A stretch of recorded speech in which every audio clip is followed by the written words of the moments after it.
Hey guys, tonight we're heading way back. You're not just lying in bed, cozy under your comforter. You're standing in ancient Alexandria, Egypt.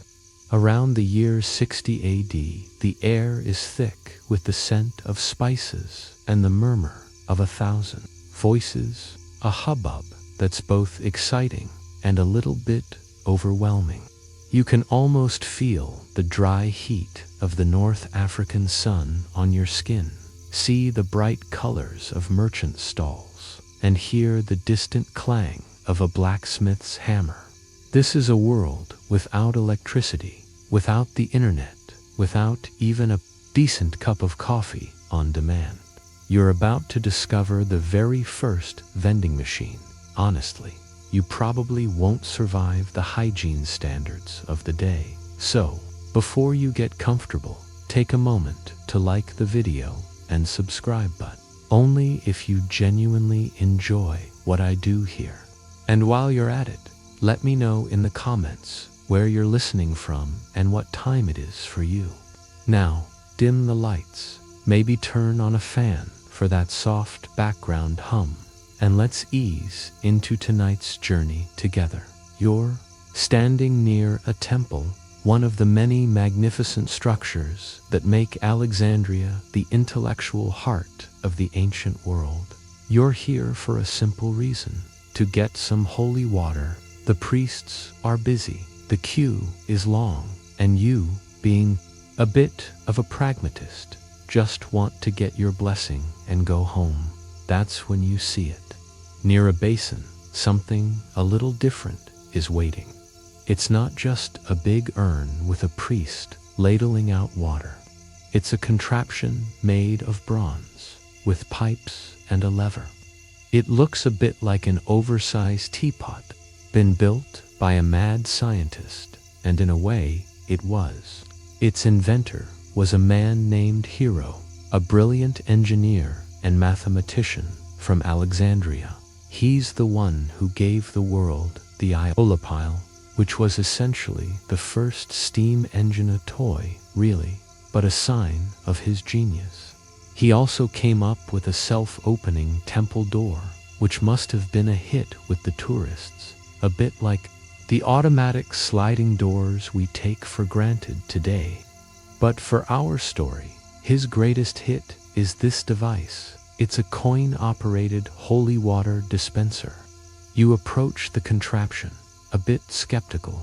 The person in front of you takes a small bronze coin, a drachma, probably, and drops it into a slot on top. You watch, fascinated, as the coin clatters down inside the machine, landing on a small, tilting tray. The weight of the coin tips the tray, which is connected to a series of levers. This action opens a valve, allowing a jet of holy water to spurt out. A moment later, the coin slides off the tray, its weight no longer holding the valve open, and the water stops. The process is elegant, simple, and utterly mechanical. You realize you've just witnessed a masterpiece of ancient engineering. Historians still argue whether Hero invented this purely for religious purposes, or if it was also a clever way for priests to ensure they were getting paid for every drop of holy water. A sort of proto-cash register. It's a mainstream historical fact that Hero of Alexandria created this machine. But the fringe tidbit is that the entire system was a marvel of applied pneumatics and levers, a testament to a level of engineering that wouldn't be seen again for a millennium. You can't help but smile, thinking about how you just watched a machine dispense a liquid without a single priest's hand involved. It's the first step on a very long journey, a journey that begins with a clever little gadget for a very big deity. That first machine, that clever little holy water dispenser, was a testament to Hero's brilliance, but it was really just a spark. The real flame was fanned by the vast, sprawling Roman Empire. You're no longer standing in Alexandria. You've been transported to Rome itself a few decades later. The year is now roughly 90 AD, and the city hums with a different kind of energy. Ruthless, practical energy of empire. The Romans, as you know, were not just conquerors. They were master builders, incredible engineers, and savvy merchants. They saw Hero's invention not just as a religious novelty, but as a practical tool for commerce and public service. Picture yourself now in a busy Roman forum. The air is filled with the smell of bread from a nearby bakery and the earthy scent of the unpaved streets after a light rain. Instead of a single bronze holy water dispenser, you see versions of this technology appearing in various forms.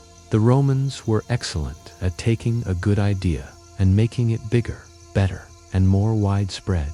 You might see a similar device, a bit more rustic and heavy-duty, dispensing olive oil or wine from a large communal vat. A small coin, a sestertius perhaps, would clatter into the machine, and a measured amount of liquid would flow into your personal flask. This was a genius move. It wasn't just about convenience. It was about standardization and a fair transaction. No more shady merchants eyeballing the amount they poured for you. The machine was incorruptible. The concept even made its way into public life. There are historical accounts, though a bit scattered, of similar mechanisms being used for public services.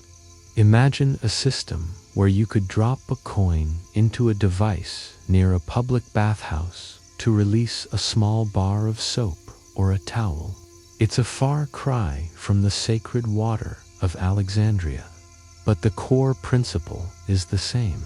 Coin goes in, goods come out, no human needed for the transaction. This mainstream historical fact that the Romans adapted and expanded upon the Hellenistic invention shows just how forward-thinking they were. The quirky tidbit is that these Roman versions weren't just for essentials. Some wealthy patricians, ever fond of showing off, had similar mechanical dispensers, built for their private villas to dispense scented oils or even small trinkets for guests. It was the ultimate party trick, a kind of ancient world. I've got a gadget for that. You can almost hear the host saying, "Oh, this old thing. It's just a little device to ensure my guests have a proper fragrance before they mingle." Historians still argue whether the Roman adoption of this technology was a direct, intentional replication of Hero's work, or if it was a case of independent invention inspired by the same underlying engineering principles. Either way, the impact was clear. The Roman love of efficiency meant that vending machines were no longer just a temple curiosity. They were becoming a small but visible part of the urban landscape. It's easy to get lost in the grand narratives of aqueducts and colosseums, but sometimes it's the little things, like a machine dispensing a serving of wine in a bustling tavern, that really show you the texture of daily life back then. You can almost feel the weight of the coin in your hand, hear its satisfying clang as it drops, and anticipate the small, perfectly measured portion it will deliver. It's a small moment of order in a massive, sprawling, and often chaotic empire. And then, just like that, it all faded. The Roman Empire, that beacon of innovation and practicality, began its slow, inevitable decline. You're now drifting through time, watching the centuries tick by. The year is no longer 98, it's 400 AD, then 600, then 800. The world is changing, and not for the better, at least not for intricate mechanical devices. The Roman roads fall into disrepair, cities shrink, and the grand systems that supported commerce and public life crumble. This period is often called the Dark Ages, and for a good reason. It wasn't a total void of progress, but the widespread knowledge and application of advanced engineering, the kind that built our vending machine ancestors, largely disappeared. You can almost feel the chill in the air. The bright, bustling forums of Rome are now quiet, overgrown with weeds. The intricate network of trade routes is replaced by smaller, more dangerous local pathways. The skills to create something as elegant as Hero's device were no longer widely taught or valued. It's a mainstream historical fact that with the collapse of the Roman Empire, much of the intellectual and technological progress of antiquity was lost or forgotten in Western Europe. The focus shifted from grand engineering projects and commercial efficiency to survival, local defense, and a new, dominant religious paradigm. The skills of a hero or a roaming engineer were not as useful as the skills of a stonemason, building a castle wall, or a blacksmith forging a sword. The quirky tidbit here is that while the vending machine vanished from Europe, the knowledge wasn't completely gone from the world. In the Byzantine Empire and the Islamic Golden Age, scientific inquiry and mechanical engineering continued to flourish. Scholars in places like Baghdad and Constantinople preserved and expanded upon the texts of ancient Greeks and Romans. So, while you wouldn't find a coin-operated machine dispensing wine in a medieval European tavern, you might have found a similar level of mechanical sophistication in an elaborate automaton or a clever clock in the court of a caliph. The idea of automated mechanics simply went on a long vacation to the east. As you stand in a quiet medieval European village, you realize the cultural context for such a machine is gone. A farmer with a few chickens and a hand cart of produce has no need for a standardized coin-operated dispenser. The economy is local, based on barter and personal relationships. The idea of dropping a coin into an impersonal metal box to get a standardized product would have seemed alien, even a little magical or suspicious. Historians still argue whether the decline of the vending machine was purely a symptom of economic collapse, or if it also reflected a cultural shift away from Roman-style practicality and toward a more agrarian, religious-focused society. It's hard to say for sure. All you know is that the clever machine that once promised efficiency has been lost to time, waiting for its moment to be rediscovered. For centuries, the clatter of a coin on a tilting tray would be nothing more than a forgotten echo of a more sophisticated past. Centuries drift by, the rust of time slowly flaking off the forgotten gears of innovation. You've journeyed through the quiet obscurity of the Dark Ages, and now the calendar pages are flipping forward, faster and faster. We're finally landing in the 17th century, specifically England. Around the 1610s, the world is beginning to stir once more. Intellectual curiosity rekindling and commerce starting to boom. And with it, a familiar glint of ingenuity starts to shine. Imagine yourself now in a bustling London tavern. The air is thick with the smell of stale ale, pipe smoke, and the murmur of hushed conversations. Sailors, merchants, and gentlemen are crammed together, discussing everything from overseas voyages to the latest political intrigue. Tobacco, that new world leaf, has become all the rage. imported from the Americas and eagerly consumed by all strata of society. People are constantly reaching for their pipes, and the demand is steady, predictable. This is where our vending machine makes its grand re-entrance, albeit in a rather humble form. The mainstream historical fact is that the first documented modern vending machine appeared in England in 1615. It wasn't dispensing holy water or olive oil this time, but rather tobacco. Specifically, it was designed to vend pre-measured portions of tobacco, often in small brass boxes. You'd drop a coin into a slot, and a simple mechanism would release a small tin or pouch of tobacco. This wasn't a grand, intricate device like Heroes, but a practical, robust contraption built for a specific, booming market. It often sat on a counter in a tavern or a private club, a silent, efficient servant. The quirky tidbit here is that these early tobacco vending machines weren't just about convenience. They were also a clever way to control portions and prevent theft. Imagine a busy tavern owner trying to keep track of every pinch of tobacco sold. With the machine, the transaction was automated, precise, and less prone to sticky fingers, both from customers and, perhaps, even staff.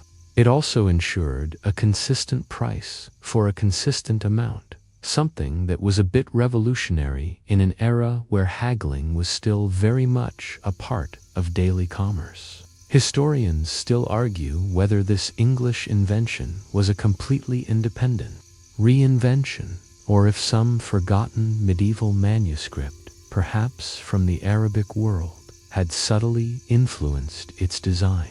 Regardless, it marked a significant moment. The vending machine was back, driven not by divine inspiration, but by the very earthly pleasures of nicotine. You can almost hear the soft clink of a coin, followed by the satisfying thud of a tobacco box dropping into the retrieval slot. It's not a miracle, but for a smoker eager for a puff, it certainly felt like a small, mechanical blessing. The centuries continue to turn, and with them, the world shrinks. You've now crossed the vast, treacherous Atlantic Ocean. The year is no longer the 17th century. We're firmly in the 19th. The United States is a young, energetic nation, still finding its feet, and more importantly, its identity, and part of that identity is a love for tinkering, for invention, for taking a good idea and seeing if you can make it a little bit better, a little bit more American. This is where the vending machine truly begins its modern journey. You find yourself in a bustling American city, perhaps Philadelphia or New York.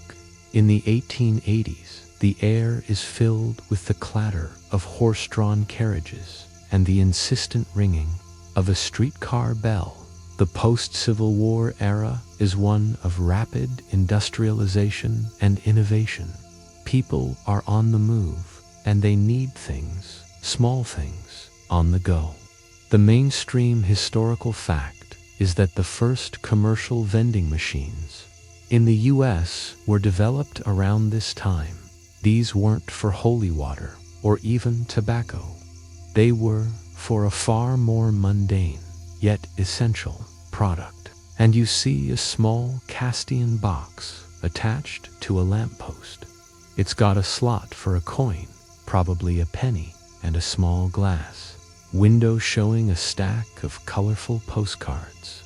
The mechanism is simple, a spring-loaded lever that, when you drop a penny in and pull, dispenses a single postcard. This was the birth of automated retail in the New World. It was a perfect fit for the new American pace of life, a culture where you were constantly writing letters and sending greetings to friends and family, scattered across a rapidly expanding country. The quirky tidbit here is that these early machines were a bit of a security nightmare. The mechanisms were simple enough that clever folks figured out how to rig them with fake coins or even just a well-placed wire. The early American vending machine pioneers spent as much time inventing new ways to prevent people from cheating their machines as they did designing the machines themselves. You can just picture a mustachioed inventor in a workshop grumbling as he tries to outwit a small boy with a bent piece of wire. Historians still argue whether the widespread adoption of these machines was a result of genuine consumer demand, or if it was driven more by the post office's desire to offload the sale of low-value items. Regardless, these small, unassuming boxers represented a huge leap forward. They took the concept of a vending machine out of the tavern and onto the street, making it a visible, accessible part of daily life. The vending machine was no longer a curious gadget from the past. It was a promise of the future, a silent, metal salesperson working tirelessly for a penny at a time. The penny postcard machine was a good start, a gentle push into the American psyche, but the real revolution was still to come. You've now moved forward in time, past the dawn of the 20th century. The air is no longer filled with the clang of horse-drawn carriages, but the chugging rhythm of the first automobiles. Technology is advancing at an astonishing pace. Electricity is becoming commonplace, and mass production is a game changer, making things cheaper and more available than ever before. This is the era where the vending machine truly finds its calling. Imagine yourself standing in a train station in a large city, say New York. Around the 1890s, the station is a hub of activity, a constant churn of people arriving and departing.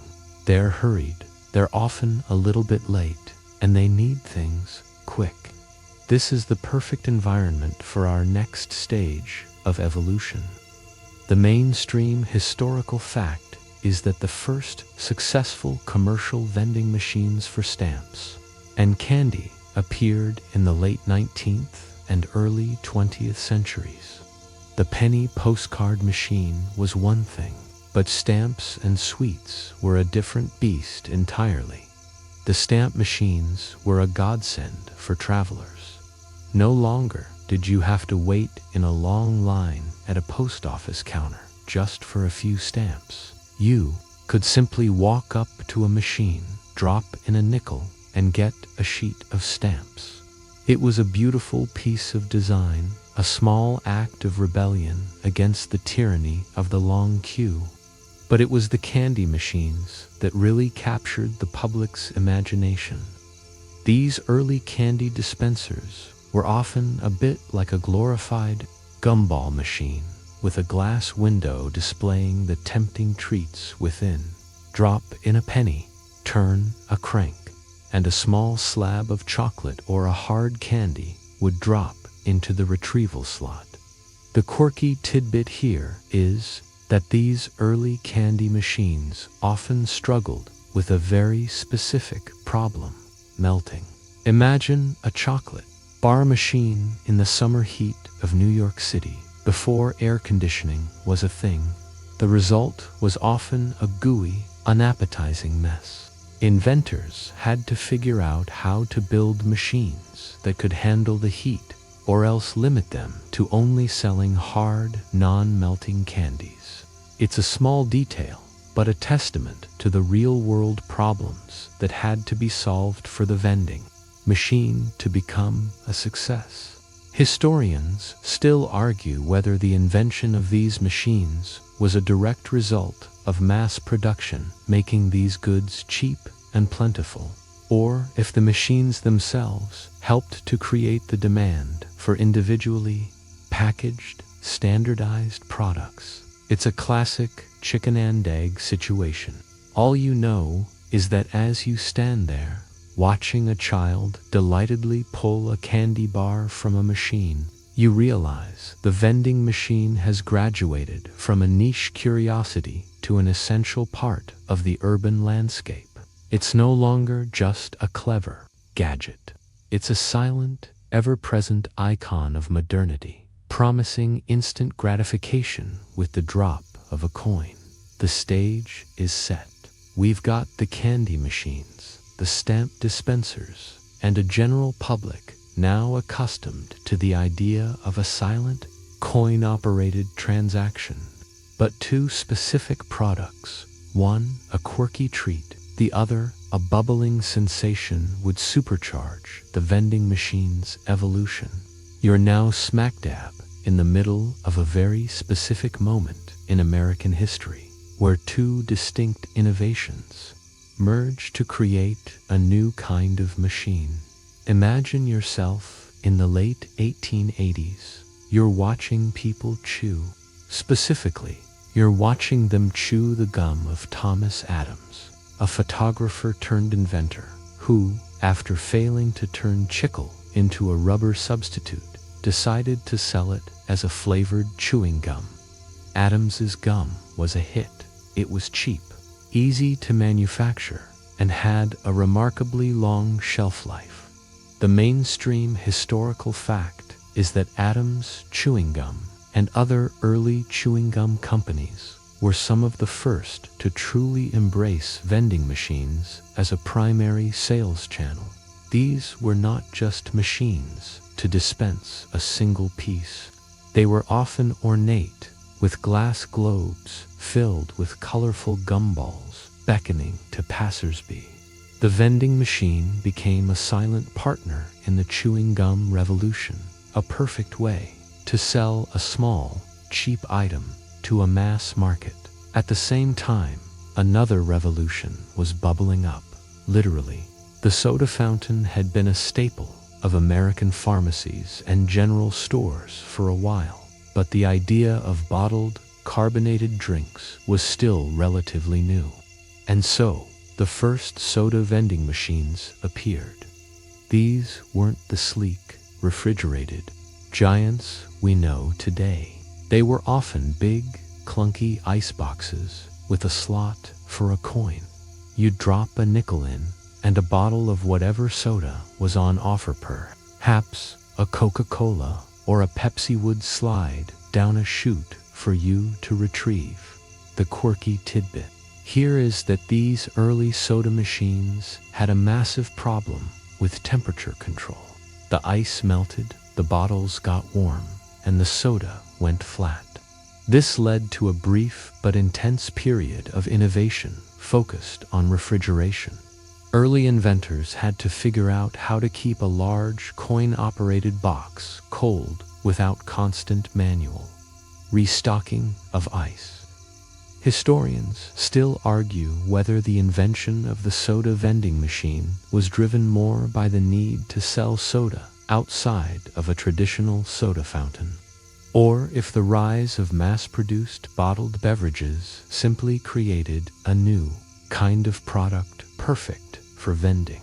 It's hard to say. What's clear is that these two innovations, chewing gum and bottled soda, took the vending machine from a simple dispenser of small, dry goods to a purveyor of consumables with more complex needs. The clink of a coin was no longer just for a stamp or a postcard. It was for a sugary treat or a fizzy, refreshing drink. The vending machine had officially become a part of the American diet. With the rise of vending machines for candy and soda, the stage was set for the next leap. This wasn't just about selling a single item. This was about creating an entirely new dining experience, one that was fully automated and utterly captivating. You're now in the early 20th century, probably in Philadelphia in the 1900s, and you're about to walk into a place that will change the way people think about eating out forever. The air is different here. It's clean, well lit, and remarkably quiet for a place where people are eating. The clatter of dishes is minimal. The chatter of servers is non-existent. You're walking into the automat, the first fully automated restaurant. The mainstream historical fact is that the first automat was opened in Philadelphia by Horn and Hardart, and it quickly became a sensation. Imagine a massive dining hall lined with gleaming metal and glass walls, each wall a mosaic of small, coin-operated compartments. Behind each glass pane is a different food item: a slice of pie, a bowl of macaroni and cheese, a sandwich. The experience is almost magical. You get your change from a cashier, a real person, and then you're on your own. You walk up to a little compartment, drop in a nickel, turn a knob, and the glass door swings open. You reach in and pull out a perfectly portioned, freshly made item. The food is delicious, the price is low, and the process is fast. It's a perfect blend of high-tech, marvel, and comfort food. The automat was a phenomenon, a must-see for tourists, and a daily staple for office workers. It was a space-age restaurant. In a time before the space age, a vision of the future that had come to life. The quirky tidbit here is what happened behind the scenes. While the front of the restaurant was a silent, automated marvel, the back was a hive of activity. A massive kitchen, staffed by dozens of cooks, was constantly preparing fresh food and stocking the compartments from the back. As soon as a customer would take a slice of pie, a cook would immediately replace it with a fresh one, a continuous and seamless cycle of replenishment. Historians still argue whether the automat's success was due to its novelty and futuristic appeal, or if it was simply a response to the growing need for fast, affordable food in increasingly dense urban environments. Either way, the automat was more than just a restaurant. It was a cultural icon, a symbol of American ingenuity, and a place where you could grab a slice of pie without having to talk to anyone. For a brief, shining moment, the vending machine had taken over the restaurant, promising not just a product, but an entire experience. You can almost taste that first warm, flaky slice of pie. The automat was a vision of a peaceful, automated future, but history had other plans. The world was on the brink of another great conflict, one that would change everything, including the humble vending machine.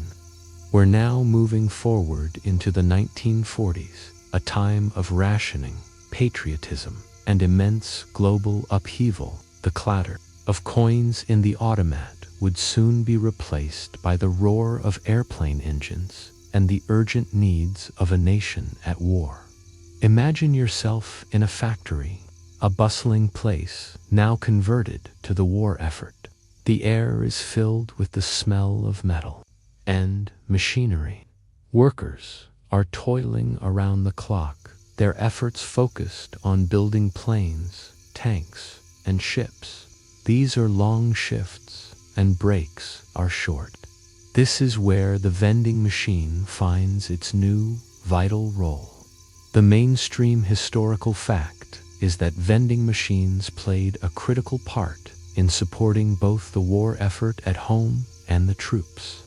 Abroad, they were a perfect solution for providing quick sustenance in places where a full-service canteen or restaurant simply wasn't practical.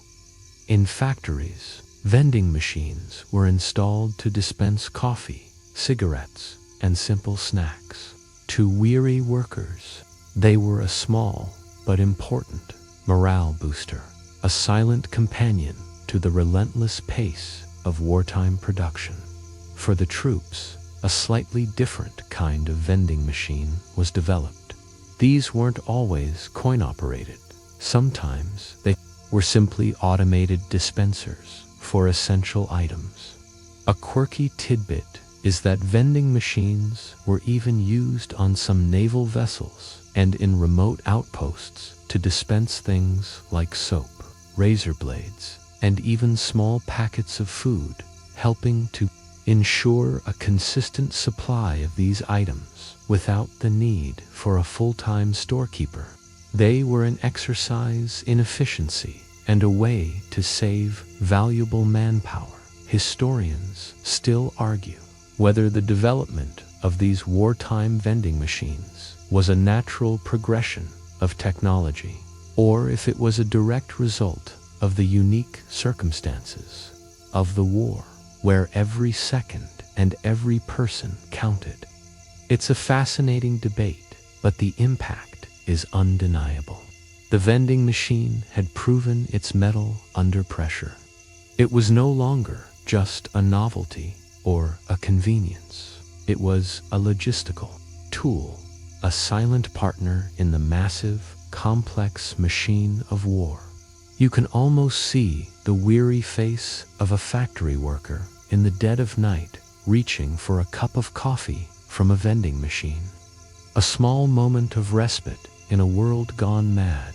The vending machine was there for them, a constant, reliable source of comfort in a time of great uncertainty.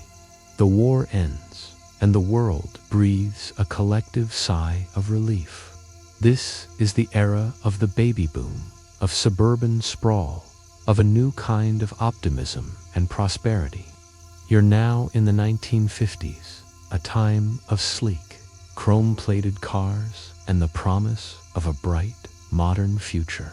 And in this new world, the vending machine, having proven its value in wartime, is about to explode in popularity, becoming a staple of office buildings, factories, and schools everywhere.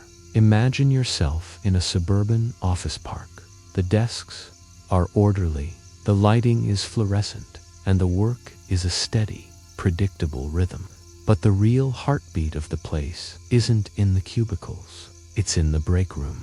The mainstream historical fact is that the 1950s saw the vending machine boom, driven in large part by the advent of instant coffee and new refrigeration technologies. Suddenly, you could have a hot, freshly made cup of coffee with the drop of a coin. These coffee machines were a marvel of mid-century engineering. You'd drop in your nickel or dime, and with a series of mechanical whirs and clunks, a cup would drop.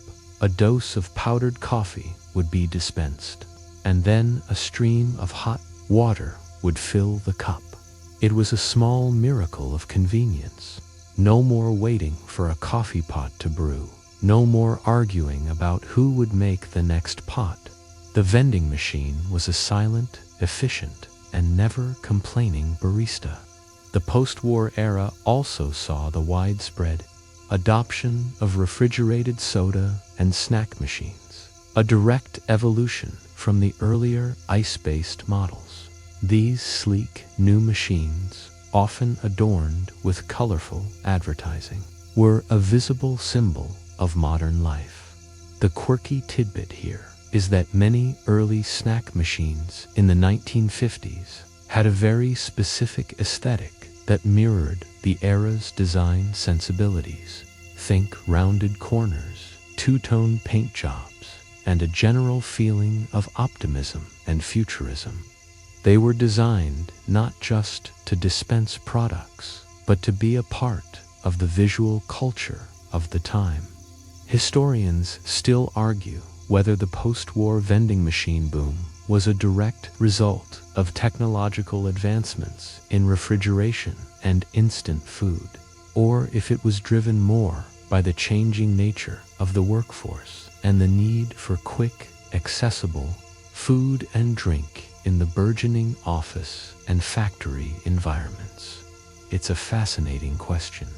All you know is that as you stand in that bright, linoleum-floored break room, you see a row of gleaming machines, each promising a different kind of instant gratification.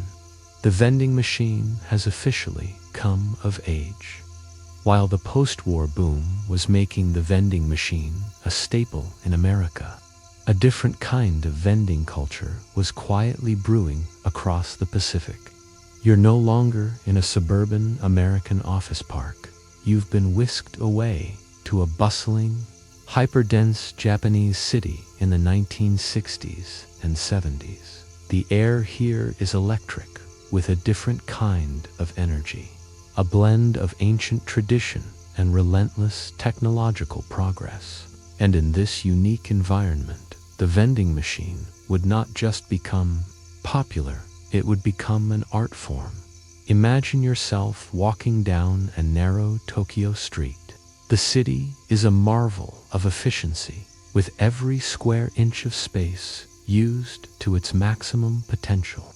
And you see them everywhere, on every corner, in every train station, lining the walls of every building. This is Japan's unique vending machine ecosystem. The mainstream historical fact is that Japan has more vending machines per capita than any other country in the world, and this phenomenon truly took off in the latter half of the 20th century. The reasons are a perfect storm of cultural and economic factors. First, there's the issue of urban density. In a place where space is at a premium and renting a storefront is prohibitively expensive, a vending machine is a perfect, compact, and low-cost retail solution. Without it being vandalized or stolen is a given in Japan. This cultural trust allows for an ubiquity of machines that would be impossible in many other countries. A quirky tidbit is the sheer variety of products available. While American machines were dispensing soda and snacks, Japanese machines were selling everything from hot coffee in a can to umbrellas for an unexpected rain shower to fresh-cut flowers. They were a one-stop shop for 100 different daily needs. Historians still argue whether Japan's vending machine culture was a direct result of its economic miracle, which created a society with both the means and the desire for instant gratification, or if it was simply a logical extension of its unique urban landscape and cultural norms. What's clear is that Japan took the vending machine and elevated it from a simple convenience to an essential part of its infrastructure. The gentle hum of a vending machine on a quiet street corner is as much a part of the soundscape of Tokyo as the ringing of a temple bell. And as you stand there, watching a person buy a can of hot tea on a chilly evening, you realize that the vending machine's journey from a holy water dispenser in ancient Alexandria has led to this, a quiet, efficient, and almost poetic partnership between man and machine. The Japanese vending machine culture was a sign of things to come, a glimpse into a future where the vending machine was not just a dispenser, but a hub of technology. We're now jumping forward again, out of the 20th century and into the 21st. The world is different, faster, more connected.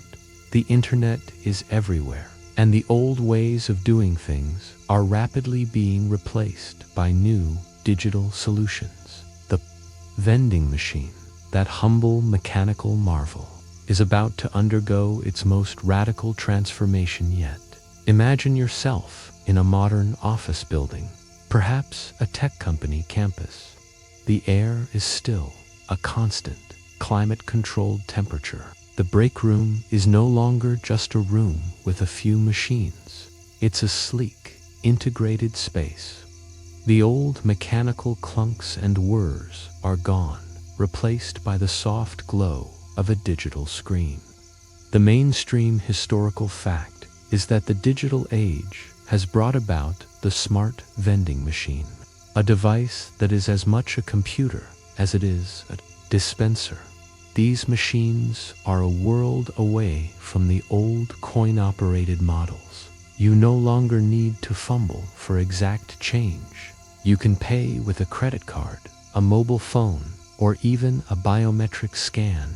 The machine is connected to the internet. Silent, data-driven salesperson, a far cry from the simple bronze device of Hero of Alexandria. The quirky tidbit here is that these smart machines are so connected that they can even adjust their prices in real time. A small, automated act of supply and demand that would have been unthinkable a century ago. Historians still argue whether the transition to smart vending machines was driven by consumer demand for cashless convenience, or if it was pushed by manufacturers and suppliers who saw the data-gathering potential. It's a fascinating debate, but the impact is undeniable. The vending machine is no longer a simple transaction. It's a part of the vast, interconnected network of modern commerce. As you stand in front of one, paying for a snack with a quick tap of your phone, you can't help but feel a sense of wonder. The vending machine has evolved from a simple mechanical device to a sophisticated, a testament to how far we've come. But the real fun, the true expression of the vending machine's potential, lies in the unusual. We're moving away from the mundane world of soda and snacks and into a world of the weird, the wonderful, and the downright bizarre. You're now on a tour of the strangest vending machines on the planet, a whirlwind of automated oddities. Imagine yourself in a country that sells everything. This is a journey that will take you from an Italian street corner to a Dubai mall. The MAINSTREAM historical fact is that the vending machine has been used to dispense a wide array of surprising products, a testament to its flexibility and adaptability. Our first stop is Italy, where a vending machine bakes and dispenses fresh pizzas in a matter of minutes. You watch, captivated, as a small window shows a machine kneading dough, adding toppings, and baking a pizza from scratch, all for the price of a few euros. It's a complete meal from a machine in a way that would have astounded even the inventors of the AUTOMAT.next. You're in a mall in Dubai, a gleaming monument to wealth and excess. Here, you find a gold bar vending machine. You can buy a small 2.5-gram gold bar with a credit card, a testament to how the vending machine has transcended its humble beginnings to become a purveyor of luxury goods. The quirky tidbit here is that in Japan, a country, remember, with a deep love for vending machines, you can find machines that sell live insects as a protein snack. It's a very specific niche, but a testament to how the vending machine can cater to even the most unusual of tastes. Historians still argue, reliant on automation, or if it is simply a natural extension of our collective desire for convenience and novelty. It's a fascinating question, but the impact is undeniable. The vending machine has proven it can sell anything to anyone, anywhere. It has gone from dispensing a single, standardized product to a wide variety of items, from the sublime to the ridiculous. As you stand there, watching a fresh pizza being made by a robot, you can't help but feel a sense of wonder. The vending machine has come a long way from a simple, holy water dispenser. It has become a reflection of our culture, our desires, and our ever-present need for instant gratification. We've toured the past and marveled at the present, from holy water to gold bars. But the vending machine's story isn't just about the gadgets themselves. It's about their impact on us, on our cities, and on our very way of life. The machine has become so ubiquitous that we often fail to see the subtle yet profound ways it has changed our world.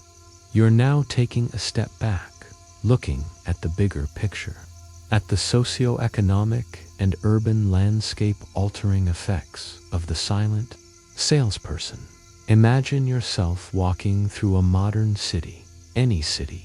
The vending machine is an essential part of the landscape, a bit like a fire hydrant or a street light. It's always there, always on, always ready to serve. The mainstream historical fact is that vending machines have played a significant role in shaping our urban environments and consumer habits. They have provided a decentralized retail solution, allowing for the sale of goods in places where a full-service store would be impossible or impractical. They fill the gaps, providing a quick snack in a train station or a cold drink in a park. This ubiquity has had a direct impact on our behavior. We have become accustomed to instant gratification, to the idea that we can get what we want when we want it without having to interact with another person. The vending machine has been a major player in this shift. It has made us more efficient, more independent, and perhaps a little bit more isolated. The quirky tidbit here is that vending machines have also, in a way, democratized retail. They provide a low-cost entry point for small businesses or individuals to sell their products without the overhead of a brick-and-mortar store. Imagine a small-time baker in Japan who uses a vending machine to sell their cakes, an opportunity that wouldn't exist without this technology. Historians still argue whether the rise of the vending machine was a symptom of our changing, more individualistic society, or if it was a catalyst that helped to shape that society. Did we want a machine that could sell us a drink, or did the existence of that machine teach us to want that convenience? It's a classic chicken and egg question, a reflection on how technology and culture constantly influence one another. All you know is that as you stand there, looking at a gleaming row of vending machines, you realize they are more than just metal boxes. They are a physical manifestation of our desire for speed, for convenience, and for a world that is always on demand. So, we've arrived at the end of our journey, a long and winding path from ancient temples to modern cities. We've seen the vending machine's humble beginnings, its long slumber in the dark ages, its glorious return, and its evolution into a digital, global phenomenon. But what's next? As we look to the future, you have to wonder, is the vending machine as we know it on its way out? Imagine yourself in a future that is sleek, seamless, and almost entirely without friction. The air is still. The sound of the city is a soft, electronic hum. There are no more coins, no more cards, not even a phone to tap. The mainstream historical fact is that we are on the cusp of a post-vending world, where the very concept of a stationary, physical machine dispensing goods may become obsolete. The future of retail is in motion, literally. Think about drone delivery, a world where you don't even have to walk to a vending machine. You simply order what you want, and a small drone delivers it directly to your doorstep in minutes. It's the ultimate inconvenience, a service that makes even the most advanced vending machine seem slow and clunky. And what about the physical machines themselves? There's a new kind of vending machine coming, one that isn't even really a machine at all. Think about the concept of the micro-market, a small, unattended store where you simply grab what you want and pay with your phone, all without the need for a physical vending machine. It's a new kind of automation, one that is less about a single box and more about an entire automated space. A quirky tidbit here is that some futuristic vending concepts are moving in the opposite direction, towards hyperspace. Imagine a vending machine that can 3D print a customized product for you on the spot, from a new phone case to a small piece of jewelry. It's a vending machine that doesn't just dispense a pre-made item, it manufactures it.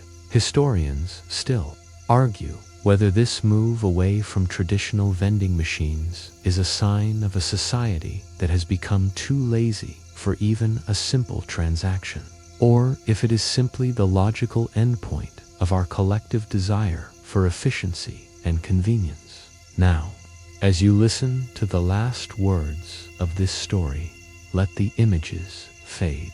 The sound of the coin dropping into the bronze holy water machine, the clatter of a Roman sestertius, the hum of a Japanese soda machine, all of it is starting to become a quiet echo. The journey is over.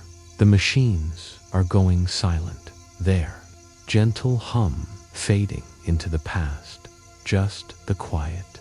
The machines are powered down. You're no longer in a bustling city or a futuristic landscape. You're just here in your bed. And the gentle, humming stillness is all that is left. You can feel your own breathing, slow and steady. The images are gone now, just a quiet, peaceful space behind your eyes. Your mind is uncluttered, empty, and ready to rest. The journey is over. The silence has returned. Close your eyes and let yourself drift away. The machines are sleeping, and you are too.